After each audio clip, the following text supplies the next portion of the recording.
Here are 9 skincare tips if you're a Muslim. If you're not Muslim, then you're very welcome to stay and you may find these tips useful for yourself.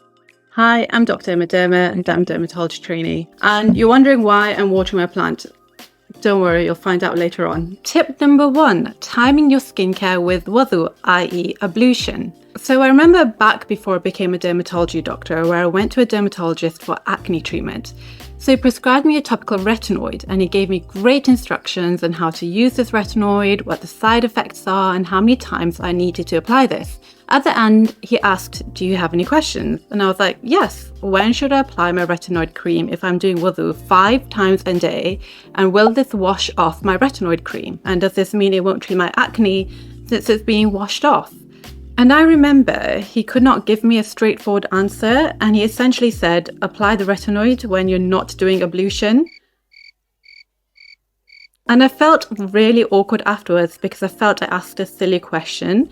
But looking back at it, I realised it's probably because he was confused himself. And it's understandable because it's not a very talked about topic since cultural and religious practices are not well researched and discussed, and how these may affect skincare treatments or products. So for people who don't know, wudu is also known as ablution. It's a ritual purification process in Islam. It involves washing specific parts of the body before certain acts of worship. The process typically involves washing the hands, mouth, nose, face, arms, ears, scalp, and feet in a specific order with the intention of purifying oneself spiritually and physically. Wudu is an important practice for Muslims to prepare for the acts of worship and is often done before each of the 5 daily prayers. This is where skincare gets a bit confusing with doing wudu because you get all these questions about if your skincare products or treatments will get washed off by doing wudu and when you should apply your skincare. So let's answer question 1. Will your skincare products or treatments get washed off if you do wudu straight after? The answer is yes, they will get washed off. Some dermatologists say you should wait 15 to 30 minutes, but there's not a lot of research on this, and different products, treatments, skin type, skin age, and skin conditions affect the rate of absorption. So what you can do is time your skincare products and treatments with your prayers, which leads to question 2. What time should you apply your skincare products? So let's start off with your nighttime routine, and I would suggest to use your skin actives and treatments at night. And this would preferably be after your Isha prayer, which is your nighttime prayer. So breaking this down step by step, you want to, step 1, cleanse. Use a cleanser to wash off makeup, sunscreen, dirt and pollution during the day. Step 2, applying skin treatments or actives. If you are using a treatment, for example, topical steroids for eczema or topical retinoids for your acne or any other skin actives or skin products, this is a time where you should apply this. Your skincare products should have plenty of time to be absorbed until the next prayer, which is Fajr. And then step 3, moisturize. Use a moisturizer, greasy or light, it is your choice. But after Isha will be perfect time to slug, which means to apply a thick, greasy moisturizer over your skin after Isha and before you go to sleep. So that is a basic nighttime routine.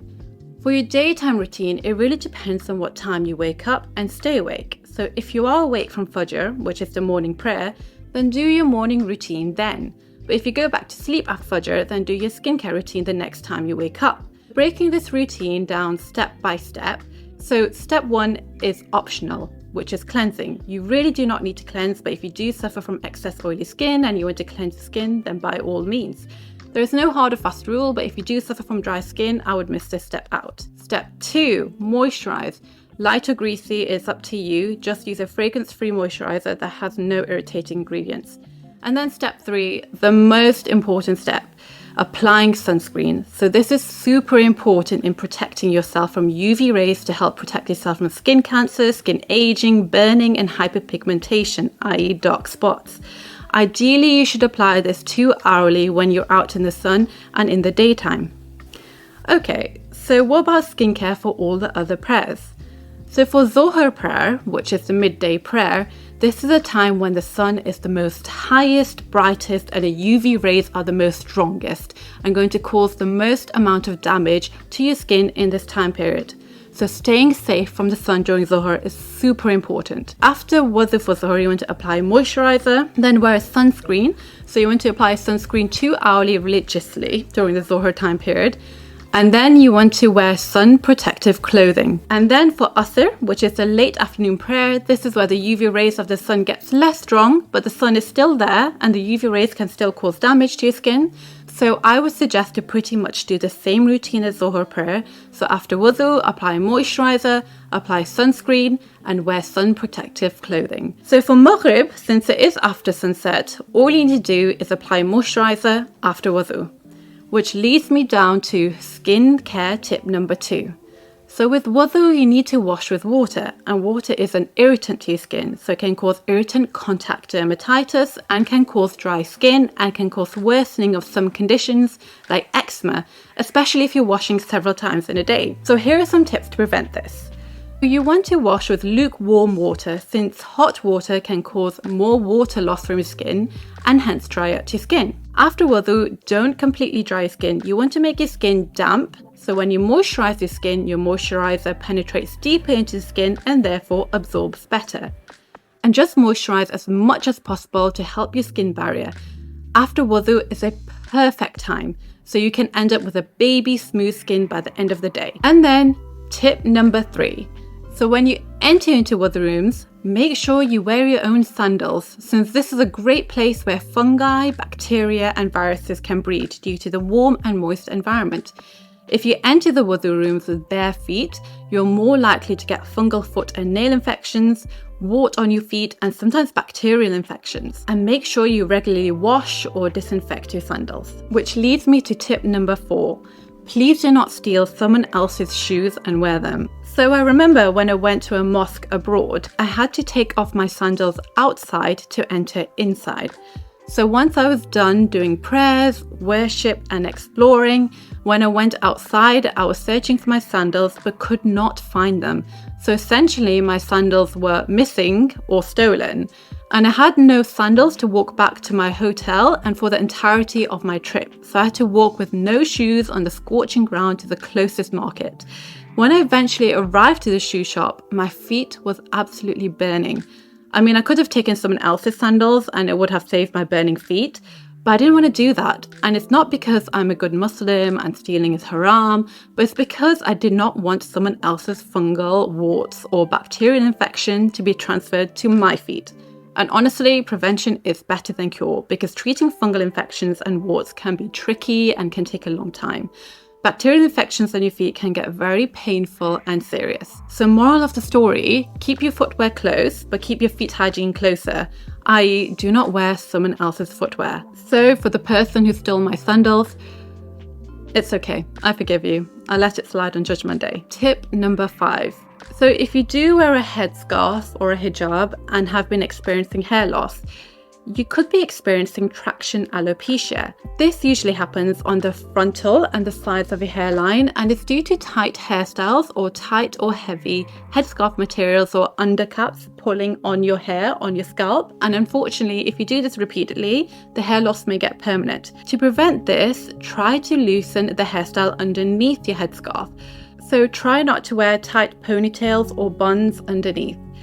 In terms of choice of material for your headscarf, choose a light material and not a heavy material that can pull on your scalp. If you wear a hijab cap, try not to fasten the cap too tightly that it pulls on your hair. However, I have to say, if you are experiencing excess hair loss, please do not think it is your headscarf which is causing this. I would suggest to visit a dermatologist so you can properly assess your scalp and your hair, because there may be other hair loss conditions that could be causing your hair loss. And then tip number 6, looking after your beard. I've actually done an in-depth evidence-based beard care guide already. If you are interested, then I'll put a link at the end of the video. But generally, to maintain your beard, dermatologists recommend to number 1, cleanse. This is important since your beard can trap dirt, oils, germs, pollution, dead skin cells and debris, and thus affect your skin. And this can clog your pores and irritate your skin underneath if you do not wash or cleanse regularly. So you want to use a cleanser according to your skin type. You want to gently massage your cleanser into your beard and skin using circular motions. Rinse thoroughly with lukewarm water, pat your face dry with a clean towel, leaving the skin slightly damp, and then step 2 is moisturizing. Applying moisturizer to damp skin helps absorb your moisturizer. Moisturize daily to prevent dryness, flakiness, and itchiness in the skin beneath your beard. You can moisturize with a simple moisturizer. Other types of moisturizers that you can use are beard oils, balms, and wax, and all of these can soften the beard hair but also retain the moisture in your hair shaft and surrounding skin and reduces water from escaping your skin. And then step 3, grooming. Use a beard comb to evenly distribute the product through your facial hair. Use the beard comb to detangle wet hair, style your beard, and comb out hairs when trimming with scissors. To help prevent irritated skin, apply a shaving oil, cream, or gel before trimming your beard and use an electric razor to trim it. If you are shaving your neck or other areas to reduce irritated skin and other problems, we recommend that you change your razor blade every 5 to 7 shaves. Shave at the end of your shower or immediately after getting out of the shower. The heat softens your hair.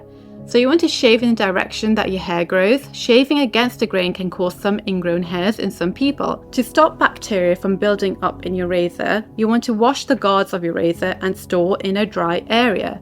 And then you want to apply your moisturizer, beard conditioner, or beard oil immediately after you shave. And of course, always wear sunscreen on sun-exposed areas of your beard. If you are thinking of dyeing your beard with henna or mehndi, then I would recommend to do a small patch test because you may get an allergic contact reaction to an ingredient called p-phenyldiamine, PPD, which is an ingredient that makes the henna darker. So these are the tips on your beard looking and feeling fresh. Talking about feeling fresh, tip number 7, washing and looking after your skin in your intimate areas down below. So I remember one time when a friend came over when I was a child and she came to my house and used our bathroom. She came out looking very confused and asked, "Why is there a watering can next to your toilet?" To water my plants in the bathroom, obviously. Sorry. So as a Muslim, when you go to the bathroom for a number 1 or 2, you would need to wash with water. Now, water, as I mentioned earlier, is an irritant to your skin, especially on your intimate areas. And when you're washing very often, it can cause dryness and aggravate irritation. So to prevent this, I'm going to demonstrate this using my peach and my watering can. Before you need to go for a wee or open your bowels, you want to apply a moisturizer. The greasier the better, so ointments are the best, such as Vaseline, because this creates a protective barrier on your skin. If using an ointment preparation, take it out of the pot using a clean wooden spatula, spoon, or clean fingers. And then using your clean fingers, this should be applied directly to the skin with your fingers and be gently rubbed in. Ensure your fingernails are not rough or chipped, as this may scratch the skin, which is very delicate. So just like this. Afterwards, when you do your business, get a watering can and wash the area with lukewarm water. Just like this. Oh. And then you want to pat dry with some toilet paper.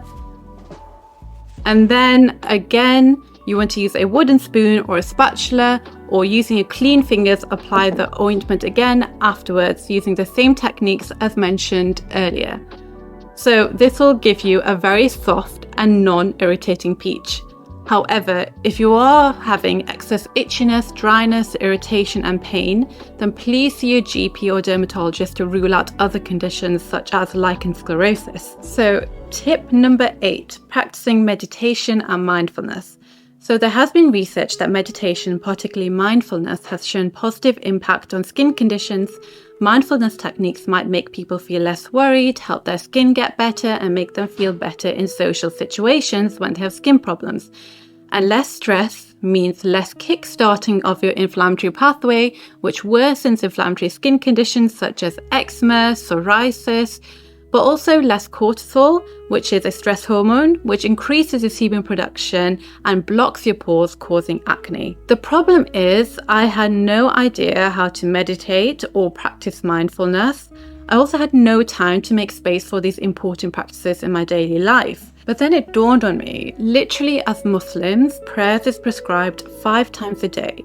So why can't I incorporate mindfulness and meditation in prayers or a few minutes after prayers? But again, I did not know how to do that until I came across this book, Secrets of Divine Love. Because not only does this book give such a beautiful explanation of the spiritual aspects of Islam, but also gives practical steps on mindfulness revolving around the 5 pillars of Islam.